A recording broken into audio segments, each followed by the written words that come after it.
Hello students. कल staff selection commission ने अपनी वेबसाइट पर एक इम्पॉर्टेंट नोटिस इशू किया है, हो सकता है आपने देखा हो। और उसमें उन्होंने ये लिखा है कि एसएससी स्टेनोग्राफर का जो स्किल टेस्ट होता है उसके इवैल्यूएशन की जो गाइडलाइंस है उसको रिवाइज किया जाता है विद इमीडिएट इफेक्ट। और वो रिवाइज गाइडलाइंस उन्होंने अपनी वेबसाइट पर कैंडिडेट्स कॉर्नर उसमें दी हैं। तो जिन्होंने नहीं देखी वो वहां से देख सकते हैं, और वैसे मैं उसका लिंक भी डिस्क्रिप्शन में दे रहा हूं। उस जो रिवाइज गाइडलाइंस हैं उसमें कई चीज़ें उन्होंने क्लियर की हैं जो पहले हमें क्लियर नहीं होती थी। एग्जिस्टिंग गाइडलाइंस में रिवाइज में उन्होंने कुछ को क्लियर किया है, और कुछ एक दो चीज़ें हैं जो उन्होंने क्लियर नहीं की हैं। तो इस वीडियो में मैं आपको दोनों चीज़ें बता रहा हूं अपनी तरफ से कि उन्होंने क्या छोड़ दिया है। अगर वो उसको भी क्लियर करते तो ज़्यादा अच्छा रहता। आप देखिए, सबसे पहले आप देखिए स्क्रीन पर, ये है आज का इंपॉर्टेंट नोटिस 22 दिसंबर का। Revise guidelines for evaluation of stenography skill test scripts. Staff selection commission has revised the existing guidelines for evaluation of stenography skill test scripts, English, Hindi. The revised guidelines have been uploaded on the website of the commission in the candidates corner. The revised guidelines are implemented with immediate effect. Naturally, आज से वो effective हैं। अब आप देखिए, ये है revise guidelines for evaluation of stenography skill test scripts. पहले हम देखते हैं full mistakes. Every omission of a word or figure, in case a group of words are omitted, as many mistakes as the actual number of omitted words will be counted. Every omission of a word or figure, जब हम figure की बात करते हैं तो it can be digit also, कि उन्होंने 1947 बोला वो आपने ओमिट कर दिया, या कोई वर्ड बोला आपने ओमिट कर दिया, या आपने ग्रुप ऑफ वर्ड्स को ओमिट कर दिया। तो जितने आप वर्ड्स मिस्टेक या जितने फिगर्स आप ओमिट करेंगे उतनी आपकी फुल मिस्टेक्स काउंट होंगी। उसके बाद है B, every substitution of a wrong word और figure. If a figure is written correctly either in numeral और words, both will be acceptable and will not be counted as mistake. Suppose आपने wrong word लिख दिया या wrong figure लिख दी, ठीक है, उसके लिए फुल मिस्टेक होगी। फिर लेकिन if a figure is written correctly either in numeral और वर्ड्स, उन्होंने 47 बोला तो आपने 47 लिख दिया, या 47 आपने इंग्लिश में लिख दिया, that will be acceptable and will not be counted as mistake. That is natural, वो नॉर्मली ऐसा होता है। ये उन्होंने क्लियर कर दिया, बट ऐसा होता है। The number of mistakes will be equal to the number of dictated words not written by the candidate plus the number of wrongly substituted words. ठीक है ना। नेचुरली आप कोई उसमें ऐड कर देंगे तो भी एक्स्ट्रा में आ जाएगा, और सब्स्टिट्यूट करेंगे वो सब्स्टिट्यूशन में आ जाएगा। फिर सी है, every addition of a word और figure or symbol not occurring in the dictated passage. अब कोई उन्होंने वर्ड नहीं बोला, naturally that is an extra word as we call it, वो भी मिस्टेक होगी। For repetition of word, for example I shall be grateful, आपने एक स्ट्रिंग ऑफ वर्ड्स या ग्रुप ऑफ वर्ड्स या बीच में जैसे होता है रिपीट कर दिए, टाइपिंग में रिपीट हो जाती हैं, कभी स्टूडेंट्स कर देते हैं, तो that will be full. Naturally you are adding that, those are extra words for them, so those will be full mistakes. वो होती हैं, लेकिन उन्होंने अब और क्लियर कर दिया है। फॉर एवरी इनकम्प्लीट वर्ड और वर्ड्स, अब कोई आपने वर्ड जो है कंप्लीट नहीं लिखा, आपने उसमें 2-3 चौथे लेटर ओमिट कर दिए, तो वर्ड वो कंप्लीट नहीं है, तो उसकी फुल मिस्टेक होगी। All left over words of the passage, आपने सपोज 800 वर्ड्स थे और उसमें से आपने 780 ट्रांसक्राइब किए, 20 छोड़ दिए, तो नेचुरली वो भी फुल मिस्टेक्स होंगी। वो मिशन में कह दो या लेफ्ट ओवर में कह दो, एक ही बात है। Candidates are required to type the actual words as dictated. Abbreviations used for expanded words will be treated as full mistakes and vice versa. Candidates are required to type the actual words as dictated. अब मैंने बोला कि staff selection commission, तो आपको SSC नहीं लिखना, आपको पूरा लिखना स्टाफ सिलेक्शन कमीशन, और यही मैं हमेशा बताता भी रहता हूं। Abbreviations use for expanded words will be treated as full mistakes. अगर आपने उसको एसएससी लिख दिया तो that will be treated as full mistakes, ठीक है ना, एंड वाइस वर्सा।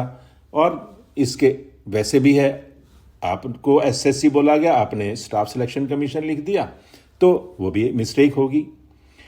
फिर है एच में, if a candidate types words और lines of the passage in all capital letters it will be counted full mistakes. Suppose आपने capital press कर दिया और आपने कैपिटल में उसको टाइप कर दिया तो that will also be counted as full mistake. देखिए हाफ नहीं होगी, this is very important. If a candidate types words और lines of the passage in all capital letters it will be counted full mistakes, means they will punish you for being careless also. अब next पे आते हैं half mistakes पे। पहला है wrong spelling, आपने spelling गलत लिख दिए, half mistake. Using singular or plural noun as vice versa, वो हम पहले भी जानते हैं, आपने केस की जगह केसेस लिख दिया या केसेस की जगह केस लिख दिया, सिंगुलर प्लूरल को आपने वो कर दिया तो दोनों में हाफ मिस्टेक होगा। Omission of every full stop at the end of the sentence or use of full stop at wrong place of the sentence will be treated as half mistake. This is a clarification which they have given. पहले वो कहते थे कि beginning of the sentence पे capital letter होना चाहिए, क्योंकि पुरानी गाइडलाइंस में देखेंगे आप कहीं भी वर्ड फुल स्टॉप यूज नहीं हुआ। वो हम इंटरप्रिटेशन लेते थे कि जब नए सेंटेंस में कैपिटल होना चाहिए मतलब उसके पहले फुल स्टॉप होगा, ठीक है, तो वो हम उसको इंप्लाइड मानते थे। But now they have clarified omission of every full stop at the end of the sentence. बीच में अगर आपने ओमिट कर दिया या आपने कहीं रॉन्ग प्लेस पे सेंटेंस पे लगा दिया तो that will be treated as half mistake. कहने का मतलब है कि दोनों केसेस में सपोज एक जगह आपने सेंटेंस को तोड़ दिया जहां नहीं तोड़ना था और जहां मतलब नहीं तोड़ना था वहां तोड़ दिया, तो दोनों जगह आपकी गलती हो गई। और ये होता भी है, एक जगह आप तोड़ देंगे तो दूसरी गलती भी होती है नॉर्मली, ठीक है, तो you need to be careful. फिर है use of small letter at the beginning of the sentence. Use of small letter अगर करेंगे बिगिनिंग ऑफ द सेंटेंस में तो वो भी गलती होगी, दैट इज बट नेचुरल। पहले वो उन्होंने लिखा था कि बिगिनिंग ऑफ द सेंटेंस पे कैपिटल होना चाहिए, इस बार उन्होंने लिख दिया use of small letter at the beginning of the sentence will be half mistake. It's almost the same thing. Now new thing is non capitalization of proper nouns, names of person, name of a person, place, office, etc. For example, Sham, Parliament House, Bihar, Ministry of Home Affairs, Staff Selection Commission, etc. ये देखिए ये नया clause है। मैं पहले भी कहता रहा हूं आपको कि as a professional stenographer you should always use capital letters in the proper nouns, ठीक है। अब इन्होंने इसको इंप्लीमेंट कर दिया है, तो every candidate has to be careful कि कोई भी आपको नेम आए पर्सन का, प्लेस आए, ऑफिस आए, एसएससी आया, जैसे स्टाफ सिलेक्शन कमीशन बोला उन्होंने, तो आपको एसएससी कैपिटल करना पड़ेगा, जो कि पहले वो मिस्टेक नहीं मानते थे। This is a new clause which we need to take care very very strictly, क्योंकि जितने आप इसमें वो करेंगे उतना आपकी हाफ मिस्टेक्स हो जाएंगी, ठीक है। तो ये एक नया क्लॉज है जो सभी कैंडिडेट्स को समझना चाहिए, जो कि पहले नहीं था, अब इंप्लीमेंट उन्होंने किया है, तो हमें भी कैंडिडेट्स को भी केयरफुल रहना है।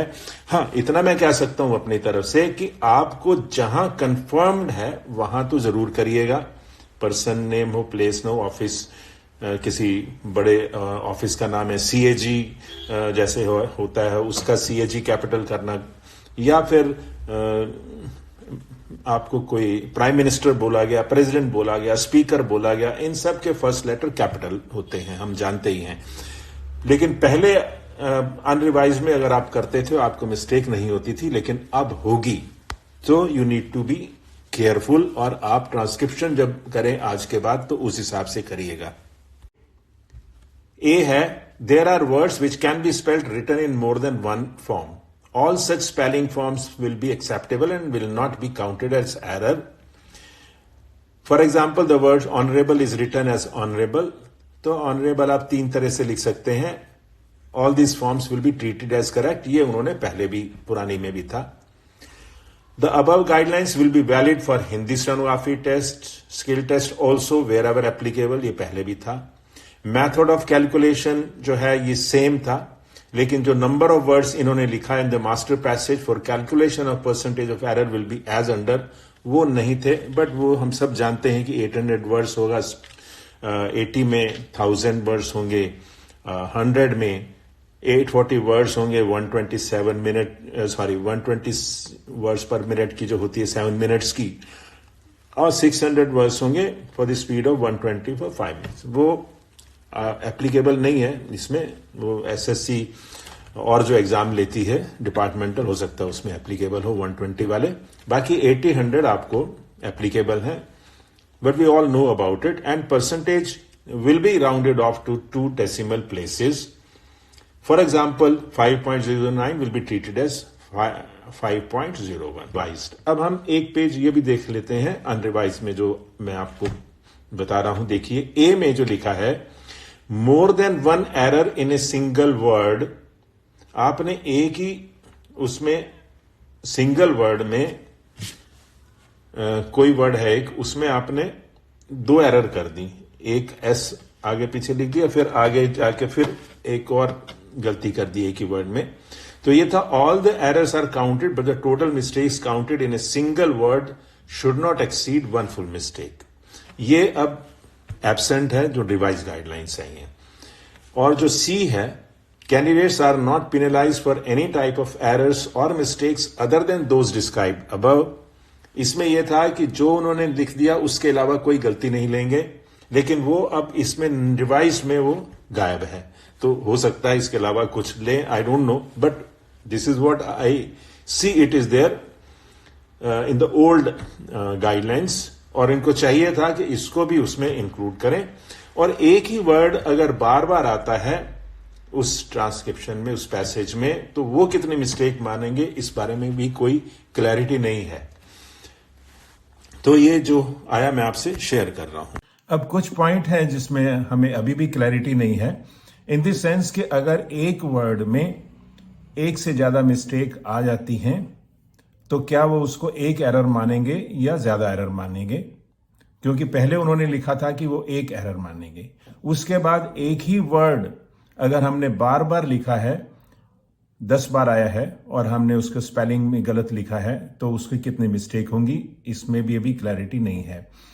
उसके बाद जो पहले उन्होंने एक नोट्स में क्लॉज लिखा था कि इसके अलावा किसी भी गलती के लिए कैंडिडेट्स को पनिश नहीं किया जाएगा, पेनलाइज नहीं किया जाएगा, जो कि इस बार उन्होंने नहीं लिखा है. तो अच्छा होता अगर एसएससी इनको भी और क्लियर कर देती. बट ठीक है, जो भी अभी हमारे पास गाइडलाइंस आई हैं, हमें उनके हिसाब से तैयारी करनी है. और मैं सभी कैंडिडेट्स जो भी अपीयर हो रहे हैं उनको यही कहूंगा कि अब आप आज के बाद जो भी ट्रांसक्रिप्शन करें उसमें आप कैपिटल लेटर्स जो है, जितने भी प्रॉपर नाउन्स आए उसको कैपिटल लेटर यूज करिए. फुल स्टॉप का ज्यादा ध्यान रखिएगा. हो सकता है पहले भी आप करते हो, लेकिन अब आपको क्लियर कर दिया गया है, वो भी आपने ध्यान देना है. तो अच्छे से प्रिपरेशन करिए. अपने जो भी टाइम अब बचा है पूरी तरह से मेहनत करिए. That's all. Thank you.